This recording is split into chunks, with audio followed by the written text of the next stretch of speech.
Point টেবিলের ভিত্তিতে নারী ফুটবল লিগের 4টি ক্লাবকে কাউন্সিলরশিপ দেওয়ার সিদ্ধান্ত নিয়েছে বাফুফে।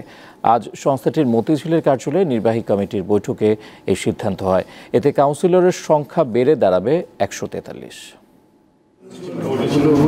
6 মাস পর শুরু হওয়া বাফুফে কার্যনির্বাহী কমিটির বৈঠকে মূল এজেন্ডা ছিল 9টি। তার মধ্যে সবচেয়ে গুরুত্বপূর্ণ বিষয় হয়ে দাঁড়ায় সংস্থার কাউন্সিলরশিপ। চলমান নারী ফুটবল লিগে অংশ নেওয়া 9টি দল কাউন্সিলরশিপের আগ্রহ দেখালেও ফুটবল ফেডারেশন চায় 4টি ক্লাবকে।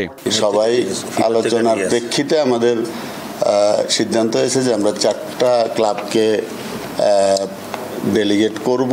এই প্রস্তাবনাটা আমরা এজিএমে পাঠাবো।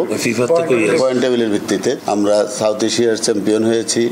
আন্ডার 19, আন্ডার 16 আমরা ভালো রেজাল্ট করার কারণে নারী টিমগুলো একটু তাদেরকে উৎসাহিত করা বা নারী টিম যারা করছে তাদেরকে উৎসাহিত করা, এই কারণে আমাদের এখানে ডেলিগেট করা প্রয়োজন। বাফুফের এই সিদ্ধান্তকে ভিন্নভাবে বিশ্লেষণ করছেন বোর্ডের সদস্য ও ফরাসগঞ্জ নারী স্পোর্টিং ক্লাবের কর্মকর্তা। নারী ফুটবলের যদি আগে থেকে অ্যাডভার্টাইজমেন্টটা করা হতো যে কাউন্সিলরশিপ বা ডেলিগেট দেওয়া হবে, হয়তো বা আরও টিম চলে আসতো। রেলিগেটেড কেন করা হয়?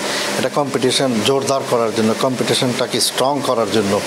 এই কারণে আর কম্পিটিশন কোনো জিনিসে না থাকলে তো এটাতে উৎসাহ হারিয়ে ফেলে। চলতি বছর বাফুফে 2টি এজিএমের সিদ্ধান্ত নিলেও নির্বাচনের তারিখ এখনো ঘোষণা করা হয়নি। পরবর্তীতে এজিএমে ইলেকশন হবে। মোহাম্মদ হাসিব, দীপ্ত স্পোর্টস, ঢাকা।